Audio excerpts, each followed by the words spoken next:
Galactifrac, le podcast francophone dédié à Battlestar Galactica. Bonjour à tous, je suis Draven et dans cet épisode Cygna numéro 1, on va analyser les signes venus de la constellation Battlestar Galactica, à savoir l'annonce d'une nouvelle série chapeautée par Sam Esmail. C'est parti. Tout d'abord, un petit point sur les différents types d'épisodes de Galactifrac.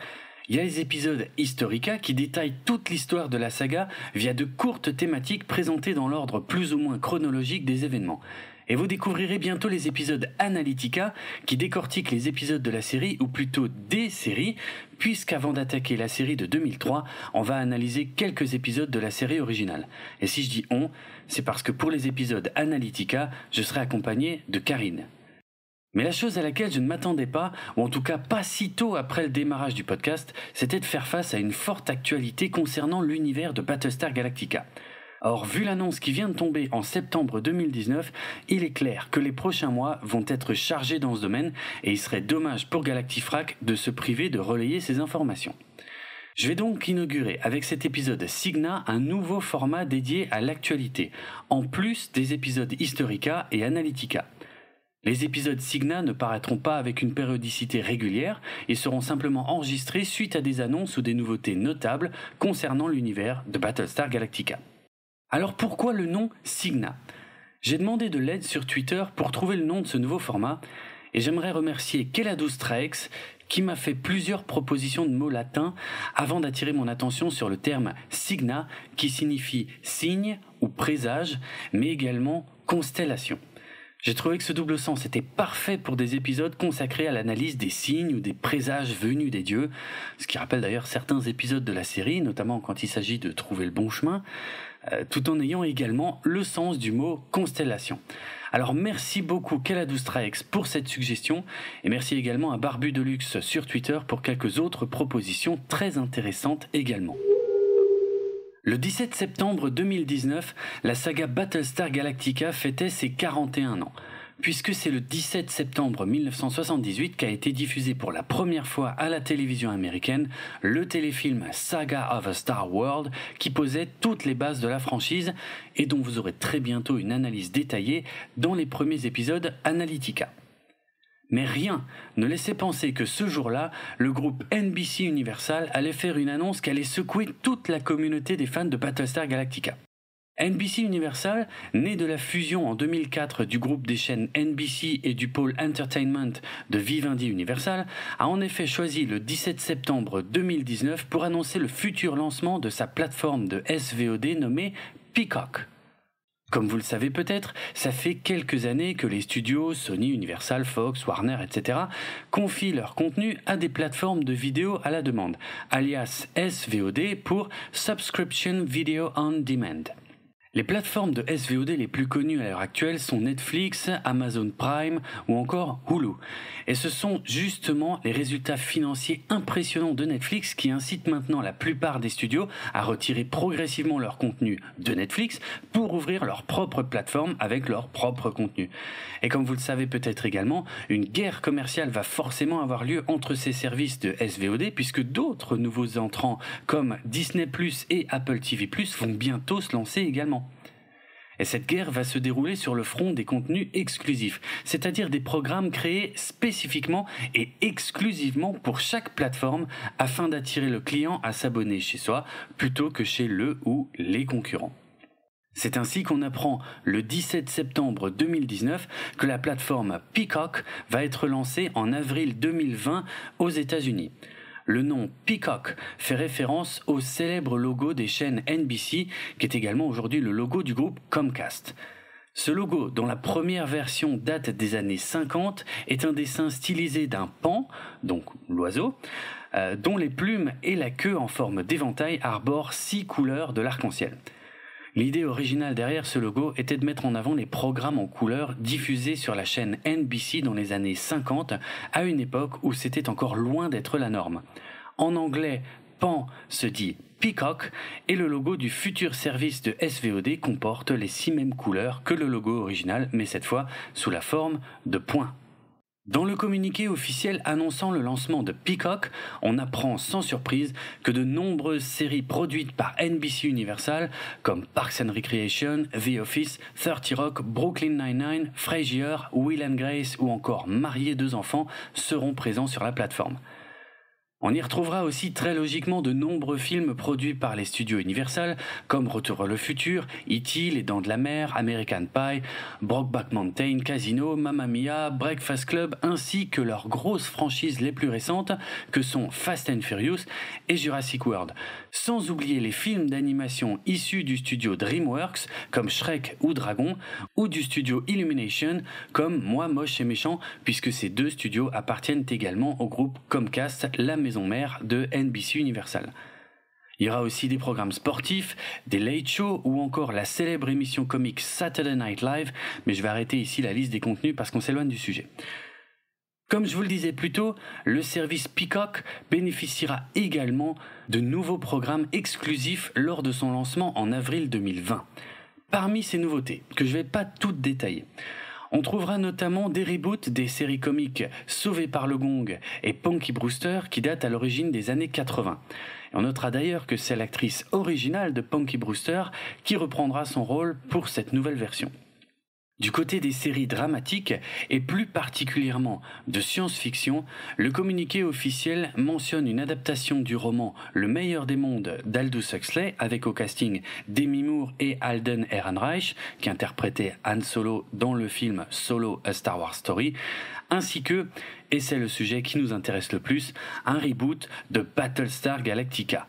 Ce reboot de Battlestar Galactica sera chapeauté par Sam Esmail, créateur des séries Mr. Robot et Homecoming. Greatest contact. A single bogey and it's nearly on top of us. Identify. No transponders, no recognition codes. It has to be a silent radar, sir. Le communiqué officiel n'indique pour l'instant pas de date de lancement précise et encore moins de date de lancement pour l'Europe. Il n'indique pas non plus de prix d'abonnement. Dans un article publié dans la foulée par le site internet The Hollywood Reporter, on apprend que Sam Esmail aura le rôle de producteur exécutif sur le reboot de Battlestar Galactica et qu'aucun scénariste n'a encore été engagé. Le rôle du producteur exécutif à la télévision est de contrôler le contenu créatif et l'aspect financier de la série, ce qui signifie que c'est Sam Esmail qui devrait au minimum définir les grandes lignes de l'histoire de ce reboot de Battlestar Galactica. En revanche, on ignore pour l'instant si Esmail écrira ou réalisera la série, ce qui paraît assez peu probable puisqu'il risque d'être encore bien occupé jusqu'à la fin de l'année 2019, voire début 2020, par la 4e et dernière saison de Mr. Robot. Dans le même article, on apprend que Sam Esmail a désormais signé un contrat exclusif de 4 ans avec NBC Universal et que ce contrat prévoit la création de 2 autres séries, l'une qui se nommerait Angeline et l'autre qui serait une adaptation d'un grand classique de la science-fiction, à savoir le film Metropolis, réalisé en 1927 par Fritz Lang. On n'a aujourd'hui quasiment aucune information concernant le reboot de Battlestar Galactica. Mais des sources proches de la production auraient déclaré au Hollywood Reporter qu'il s'agirait d'une vision du monde mise à jour et plus moderne, vue par le prisme de la célèbre franchise de science-fiction. Alors, dans le genre phrase qui veut rien dire, je trouve que celle-là est pas mal, je vais vous la relire. Une vision du monde mise à jour et plus moderne, vue par le prisme de Battlestar Galactica. Ok. Merci les sources. Un passage de l'article du Hollywood Reporter a également donné lieu à un malentendu. On peut y lire que l'une des clés de ce reboot est la participation des producteurs d'origine, ce qui a laissé croire à certains fans que Ronald D. Moore, le producteur exécutif et scénariste de la version 2003-2004, était impliqué.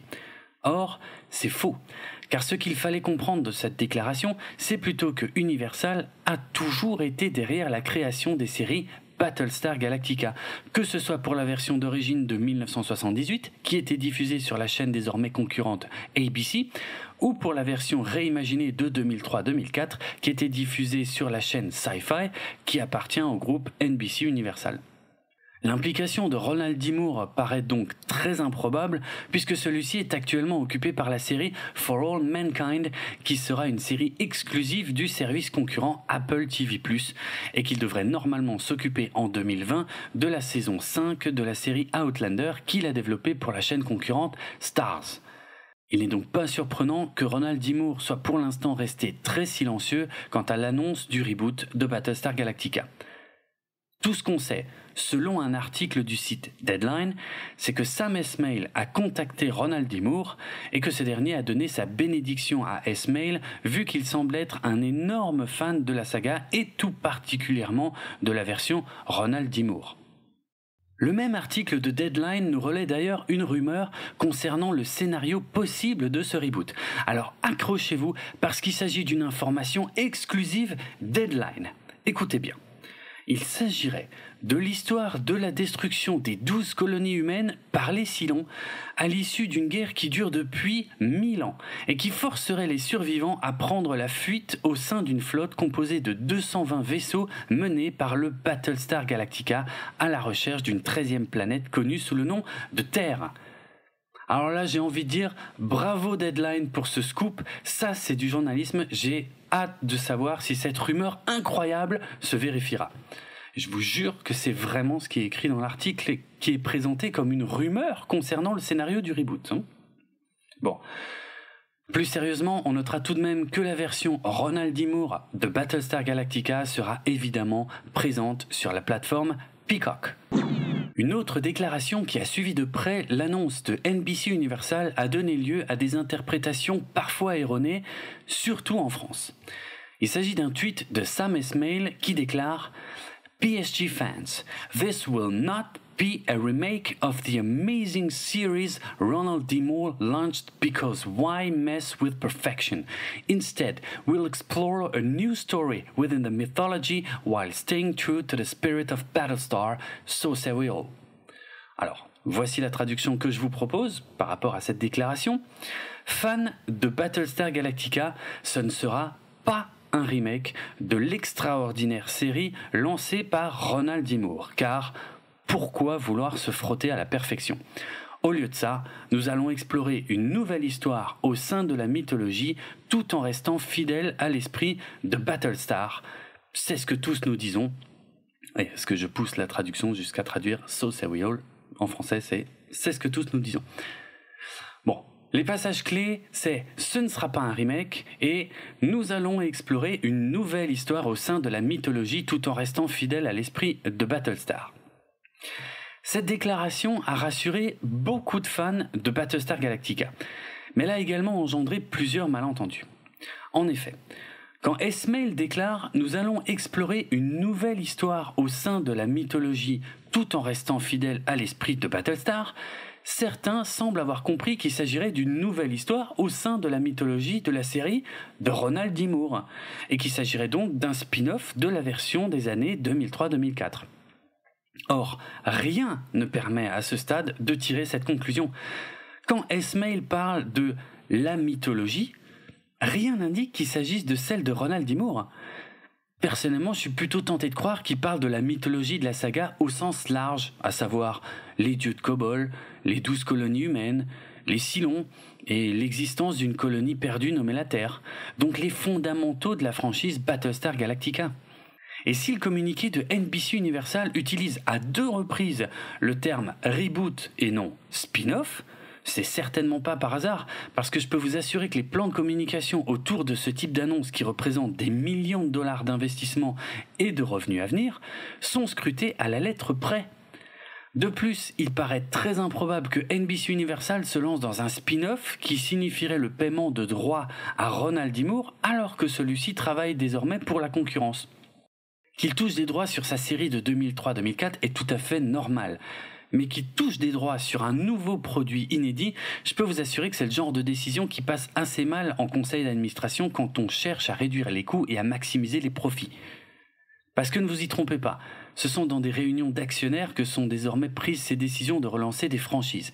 Et ça a parfois des conséquences désastreuses, comme on a pu le constater en 2017 avec l'accident industriel du film La Momie avec Tom Cruise, qui était supposé lancer l'univers cinématographique partagé appelé le Dark Universe, sur le modèle du Marvel Cinematic Universe, et qui devait réutiliser ce qu'on appelle les Universal Monsters, c'est-à-dire des films semi-horrifiques avec les personnages de Dracula, Frankenstein, l'homme invisible ou encore le docteur Jekyll. Je vous fais d'ailleurs le pari qu'on va réentendre parler de ces personnages au sein du service Peacock. J'ai donc du mal à croire que Ronald D. Moore soit impliqué de quelque manière que ce soit. Ce qui est pour moi confirmé par l'article de Deadline que je mentionnais tout à l'heure, puisque si S-Mail a contacté Moore dans le cadre d'une démarche personnelle, c'est que le studio n'a jamais contacté Moore pour ce nouveau projet, puisque sinon les deux hommes auraient forcément été en contact pour travailler. Et que si c'était le cas, le nom de Moore aurait forcément été mentionné dans le communiqué officiel de NBC Universal pour rassurer les fans. Bref, on devrait rapidement en savoir davantage à ce sujet, puisque je rappelle que le lancement de Peacock aura lieu en avril 2020, c'est-à-dire 7 mois après l'annonce initiale du projet. Un autre passage du tweet de Sam Esmail a donné lieu à un malentendu, et ce, surtout en France ou dans quelques pays francophones. Esmail dit « ce ne sera pas un remake ». Or j'ai vu de nombreuses réactions sur les réseaux sociaux qui reprenaient ce tweet en disant des choses du genre « ouf, c'est bon, ça sera pas un reboot, ça sera une nouvelle version ». Alors là, moi je marque un petit temps d'arrêt, je relis le truc, je dis « ça sera pas un reboot mais une nouvelle version ». Je ne comprends pas. Ou alors, peut-être que les gens qui écrivent ça ne comprennent pas ce qu'ils écrivent. Parce que moi, c'est comme si je disais « ah ouf, je suis rassuré, ce mur, il sera pas peint en blanc, il sera peint en l'inverse de noir ». Pour moi, c'est la même chose. Bon. Mais ça va plus loin. Il y a même un site internet français assez connu, mais dont je tairai le nom, spécialisé dans les news sur le cinéma, les séries télé, les jeux vidéo, la littérature, bref, ce qu'on appelle aujourd'hui la culture geek, qui a sorti un article intitulé « Battlestar Galactica, la nouvelle série de Peacock ne sera pas un reboot ». Ah bon ? Ok. Dans cet article, on peut lire des passages comme « Rassurez-vous » ou encore « C'est Sam Esmail qui le dit ». Qui le dit où, je sais pas, je comprends pas, parce que c'est pas ce que j'ai lu moi. Dans le même article, on peut également lire cette phrase, que je vous cite, donc telle quelle. Cette nouvelle itération de Battlestar Galactica racontera une histoire qui se situe dans l'univers narratif que Moore a créé. Donc, je ne vais pas revenir sur ce dernier point, mais une déclaration aussi affirmative sans la moindre preuve montre bien le sérieux avec lequel cet article a été écrit. Mais revenons à cette histoire de reboot, parce que j'ai l'impression qu'il y a chez nous une grosse confusion entre les termes reboot et remake. Et vous avez peut-être envie de me dire, oui, dans tous les cas, c'est une nouvelle version, donc c'est pareil. Non, c'est pas tout à fait pareil. Un remake, qui signifie refaire, s'appuie généralement sur une œuvre d'origine pour en proposer effectivement une nouvelle version qui en reprend la trame générale, mais avec des mises à jour technologiques ou sociétales par exemple.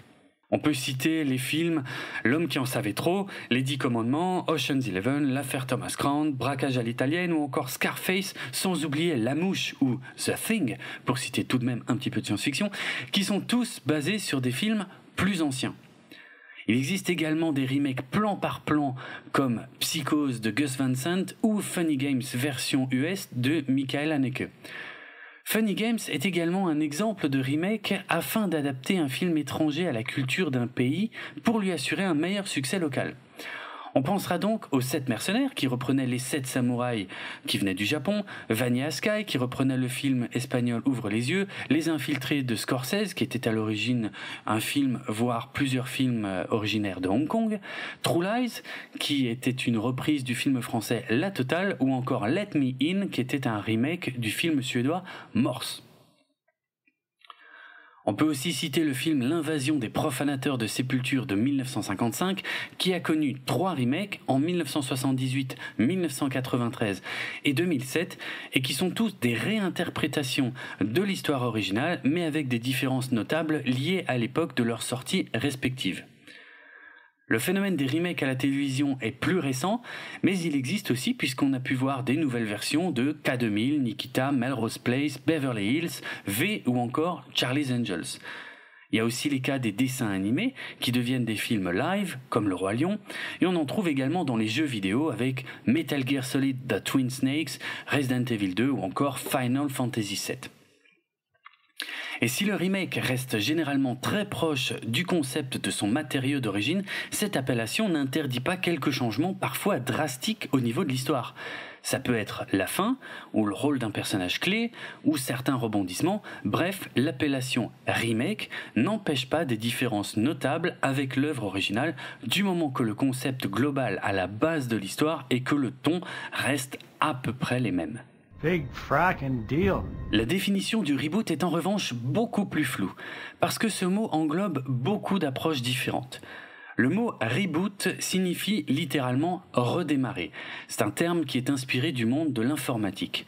Or, redémarrer et refaire, ce n'est pas la même chose, parce qu'on peut très bien redémarrer une franchise sans refaire la même chose que ce qui a déjà été fait. Mais ce qui crée de la confusion, c'est que le mot reboot est très à la mode depuis quelques années, et que parmi les approches que l'on réunit aujourd'hui sous l'appellation reboot, on trouve aussi beaucoup de remakes. Donc en résumé, de nos jours, beaucoup de remakes sont qualifiés de reboot, mais tous les reboots ne sont pas des remakes. On entend aussi parfois le terme de relaunch, qui veut dire relance ou relancer, mais un relaunch, c'est exactement la même chose qu'un reboot. Bon, vous commencez à vous y perdre, alors je vais vous donner un exemple concret. En 2009 sortait au cinéma le reboot de la franchise Star Trek. On y découvrait la formation de l'équipage original, c'est-à-dire Kirk, Spock, Uhura et les autres, au sein du vaisseau USS Enterprise. Pourtant, même si l'histoire qui y était racontée était globalement inédite et qu'on n'avait jamais assisté à la première rencontre entre tous ces personnages dans la série originale des années 60, il faut bien avouer que le concept général restait très similaire et qu'on avait donc plutôt affaire à un remake, mais qui était appelé un reboot, essentiellement pour des raisons de marketing. En plus de ça, une petite astuce temporelle permettait en vérité de situer ce remake dans la continuité de la série originale, sans la trahir ou la remplacer complètement, mais si je vais par là, j'ai peur de vous embrouiller encore plus dans les définitions. Je vais plutôt ajouter que le second film de ce soi-disant reboot de Star Trek était lui aussi un remake d'un des films originaux, même s'il contenait quelques différences majeures qui ont fait hurler les puristes. Quant à toutes les séries Star Trek qui ont vu le jour à partir des années 80, elles sont techniquement toutes des spin-offs de la série originale puisqu'elles se situent dans la même continuité. Alors pour mieux vous expliquer les différences entre remake et reboot, je vais m'appuyer sur une autre saga de science-fiction qui a le mérite de comporter une œuvre originale, puis un remake, puis un reboot, les trois sous le même nom de franchise. Même si je sais d'avance que les appellations remake et reboot que je vais employer ici pourraient faire l'objet de discussions. Cette saga, c'est la planète des singes. Alors pour simplifier, on va considérer que l'œuvre originale est le film La planète des singes de Franklin Schaffner, sorti en 1968 avec Charlton Heston dans le rôle principal. Même si je sais très bien qu'il est basé sur le livre écrit en 1963 par le français Pierre Boulle. Mais bon, pour cette démonstration, on va dire que c'est le film de 1968 qui est l'œuvre originale. Ok ? On va ignorer toutes les suites directes et faire directement un bond en 2001 pour parler du film La planète des singes de Tim Burton avec Mark Wahlberg dans le rôle principal. Je sais qu'il s'agit en vérité d'une nouvelle adaptation du roman d'origine, mais encore une fois, j'ai décidé d'ignorer l'existence du roman. Donc La planète des singes version 2001 raconte l'histoire d'un astronaute humain qui va s'écraser sur une planète inconnue pour y découvrir que les humains ont été réduits en esclavage par des singes qui parlent. Cet astronaute va finir par obtenir de l'aide de la part de certains singes, ce qui va lui permettre d'échapper aux méchants singes qui veulent lui faire la peau et de finir par démontrer quelle est la véritable origine de la société des singes, avant de faire lui-même une découverte horrible et surprenante dans la toute dernière scène du film. Même si aucun des personnages ne porte le même nom que dans le film de 1968, et même si le cadre et les rebondissements ne sont pas exactement les mêmes qu'en 1968, Il faut bien avouer que la trame générale du film que je viens de vous raconter est exactement la même qu'en 1968. Et c'est pour cette raison que j'ai envie de considérer le film de Tim Burton comme un remake du film de Schaffner. Les deux films sont différents et pourtant ils racontent la même histoire. On pourrait également appeler ça un reboot, ce qui ne serait pas faux, mais dans ce cas on peut être plus précis en le qualifiant de remake, je le répète, en oubliant l'existence du roman d'origine. Faisons à nouveau un bond en avant jusqu'en 2011 et la sortie du film La planète des singes, les origines de Rupert Wyatt avec James Franco, voire Andy Serkis dans le rôle principal. Cette fois, il n'est absolument pas question d'astronautes qui se crachent ou d'humains réduits en esclavage par des singes. C'est donc pas un remake, c'est une histoire totalement différente et totalement inédite qui est présentée ici en reprenant tout à zéro au point de remonter jusqu'à l'origine de l'émancipation des singes par rapport aux humains. On est donc bien dans l'univers de la planète des singes, mais on reprend l'histoire beaucoup plus tôt que dans quasiment tous les films précédents de la franchise, sauf un, mais que, encore une fois, j'ai choisi d'ignorer et qui de toute façon ne raconte pas du tout la même histoire non plus. Je choisis également d'ignorer le fait que certaines références discrètes cachées dans le film pourraient faire penser qu'il s'agit d'un préquel du film de 1968. Je choisis plutôt de considérer ces éléments comme des clins d'œil pour les fans et non comme des preuves indiscutables qu'il s'agit de la même continuité. Donc, dans le film La planète des singes, les origines, sorti en 2011, eh bien, je pense que tout le monde est d'accord qu'il s'agit d'un reboot, mais absolument pas d'un remake, puisqu'on redémarre la franchise, mais sans refaire ce qui a déjà été fait. On pourrait même dire qu'il s'agit d'une nouvelle histoire au sein de la mythologie, tout en restant fidèle à l'esprit de la planète des singes. Vous l'aurez compris, je viens de reprendre les termes du tweet de Sam Esmail pour vous montrer que sa déclaration « Une nouvelle histoire au sein de la mythologie, tout en restant fidèle à l'esprit » peut être comprise de différentes manières. Mais aussi et surtout pour vous prouver que le fait que ce ne soit pas un remake ne permet pas d'en déduire que ce ne sera pas un reboot, puisque ce sont deux notions légèrement différentes. Et j'insiste encore une fois sur le fait que le communiqué officiel de NBC Universal indique, et certainement pas par hasard, que le nouveau Battlestar Galactica sera un reboot, et que cela n'entre absolument pas en contradiction avec le fait que Sam Esmail affirme qu'il ne s'agira pas d'un remake. Les deux déclarations sont complémentaires et pas du tout contradictoires.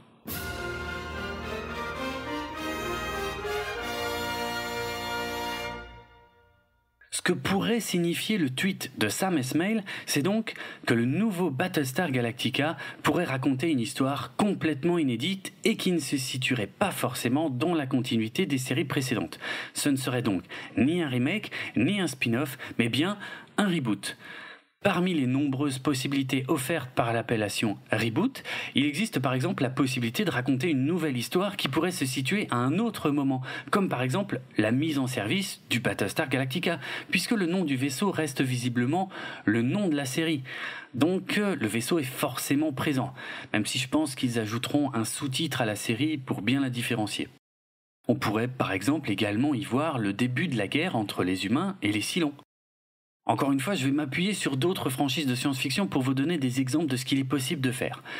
Prenez la série Star Trek Enterprise, qui se déroule 100 ans avant la série originale de Star Trek.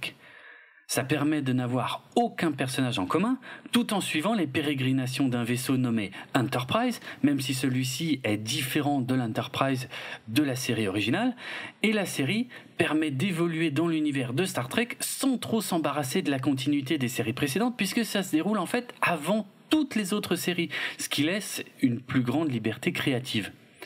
Ok, vous allez me dire, ça se situe quand même dans la même continuité dans ce cas-là. Bon d'accord, ok, c'est un mauvais exemple. Alors, parlons plutôt de l'ancienne République de Star Wars. En 2019, tout ce qui concerne l'ancienne République ne fait plus partie du canon officiel de la saga depuis la décision de Disney en 2014. Tous ces événements racontés dans des jeux vidéo, comics et romans et qui se déroulent entre 3000 et 4000 ans avant ce qu'on voit dans les films ne se situent pas dans la même continuité que les films. Et pourtant, il existe une telle différence de chronologie entre les deux sagas, donc entre la saga de l'Ancienne République et la saga Skywalker, que les deux peuvent raconter ce qu'elles veulent sans jamais se contredire l'une et l'autre. Ce que j'essaie de vous dire ici, c'est que si Sam Esmail est aussi fan qu'il le prétend de la version de Ronald D. Moore, et que si je reprends ces termes, il ne veut pas se frotter à la perfection de la version de Moore, il choisira peut-être de raconter une histoire qui s'en éloigne le plus possible, notamment en termes chronologiques, afin de garder une totale liberté d'écriture, tout en prenant soin de ne rien modifier de la vision de Moore, même si les deux séries ne se situent pas dans la même continuité. Voilà pour ce qui concerne mon interprétation des signes et présages dévoilés jusqu'ici dans la constellation Battlestar Galactica. Mais avant de vous laisser, j'ai encore envie de vous poser une ou deux questions.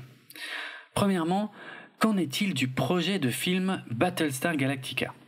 En janvier 2019, on apprenait que le projet de film Battlestar Galactica avait trouvé un nouveau scénariste en la personne de Jay Bazou, qui a déjà signé le scénario du film Millennium, Ce qui ne me tue pas, ainsi que du remake, ou reboot, pour le cinéma de Charlie's Angels qui sort fin 2019. Il travaille également sur l'adaptation en film du jeu vidéo Metal Gear Solid, et Jay Bazou a visiblement repris un premier jet qui avait été écrit par Lisa Joy, qui officie désormais sur la série Westworld. Encore un reboot, décidément on n'en sort pas. On avait appris un peu plus tôt que c'était le réalisateur Francis Lawrence qui était attaché au projet. Il a à son actif les films Constantine, Je suis une légende et 3 volets de la saga Hunger Games. Alors est-ce que les deux projets sont liés ? J'en ai pas l'impression, mais j'en sais pas plus que vous. Est-ce que le projet de nouvelle série enterre le projet de film ? Ça par contre, oui, c'est très probable pour l'instant en tout cas. Mais il est difficile de tirer des conclusions vu le peu d'informations qu'on possède au sujet des deux projets. Et chez la concurrence, à savoir Disney, on a pu constater qu'un projet de film qui traînait depuis des années, comme le spin-off consacré à Obi-Wan Kenobi, s'est finalement transformé en série pour la plateforme de SVOD Disney+. Voilà tout ce que je peux dire sur ce point pour l'instant. J'ai une autre question pour vous. La version Battlestar Galactica de Ronald D. Moore, est-ce que c'est un remake ou un reboot ? Bon, un reboot, ça c'est sûr. Un remake, ça dépend. Si on s'en tient au téléfilm en 2 parties de 2003 qui reprend tous les fondamentaux de la saga, en y ajoutant de nouveaux éléments comme les Cylons à l'apparence humaine, j'ai envie de dire remake. Pourtant, si on prend en compte les 4 saisons de la série qui a débuté en 2004, et même si quelques très rares éléments scénaristiques de la série originale sont repris ici et là, l'histoire, et je dirais surtout le ton et les enjeux diffèrent tellement de la série originale que j'ai plutôt envie d'en rester au stade de reboot. On remarquera d'ailleurs qu'à l'époque, Universal avait choisi le terme de série réimaginée, certainement afin de ménager les susceptibilités des fans de la série originale qui n'auraient probablement pas supporté qu'on appelle ça un remake, et le terme reboot n'était pas encore autant à la mode. D'ailleurs, et même si ça paraît difficile à imaginer aujourd'hui, de très nombreux fans de la série originale ont hurlé au scandale à l'annonce de la série réimaginée du début des années 2000. Ils estimaient que la série originale était très bien comme elle était et ils auraient préféré une suite plutôt qu'une nouvelle version de Battlestar Galactica. Quand la série réimaginée a été diffusée, certains ont estimé qu'elle trahissait totalement l'esprit de la série originale à laquelle il aurait mieux valu ne jamais toucher. Alors, est-ce que ça vous rappelle quelque chose ? J'ai envie de vous dire, tout ça est déjà arrivé et tout ça arrivera encore. Allez, je vous laisse méditer là-dessus. Je vous rappelle que Galactifrac est disponible entre autres sur Apple Podcast et Spotify, ainsi que de nombreuses applications Android et iOS, et que vous pouvez retrouver les liens mentionnés dans cet épisode sur le site galactifrac.lepodcast.fr. Merci à tous pour votre écoute. N'hésitez pas à réagir à l'émission sur Facebook ou Twitter. Et moi sur Twitter, je suis Draven, ça s'écrit Dravenardrock, DRAVENARDROK, et je vous dis à bientôt. Qui décortique les épisodes de la série, ou plutôt des séries, puisqu'avant d'attaquer la série de 2003... J'ai trouvé des séries télé. Roast of Justin Bieber. T'as vraiment Bob le Flambeur, décidé de me faire chier. NCIS. Mais qu'est-ce que c'est que cette merde en plus ? Souhaitez-vous entendre prendre des informations sur les 5 prochaines séries? Bien sûr que non. Mon oncle Charlie, Niduc, Théon Titan, American Mais il me prend pour un Shopping, con. Inde, Stars piégés. Voulez-vous que je vous lise les informations sur les 5 prochaines séries? Non.